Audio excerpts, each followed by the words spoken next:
La scelta di organizzare questa giornata da parte di Fede e Solidarietà qui in Friuli Venezia Giulia è una grande opportunità perché vuol dire alzare l'asticella per tutto il movimento cooperativo, soprattutto della cooperazione sociale, di fronte alle nuove sfide.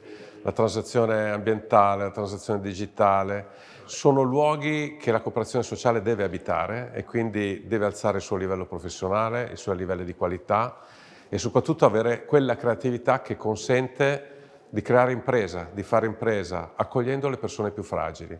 Oggi la fragilità è il sentiment più diffuso tra le persone e qui bisogna trovare delle risposte e la cooperazione sociale da sempre si è adoperata per questo. Vuol dire alzare anche l'asticella della professionalità in termini di riconoscimento sociale.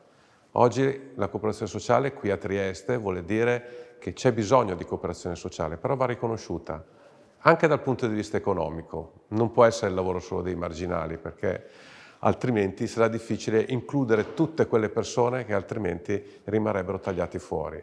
È una comunità che ha bisogno di inclusione, che ha bisogno di coesione, ha bisogno di crescere, di creare ricchezza, però più equamente distribuita, che questo è il messaggio che le cooperative sociali vogliono dare a tutta la comunità.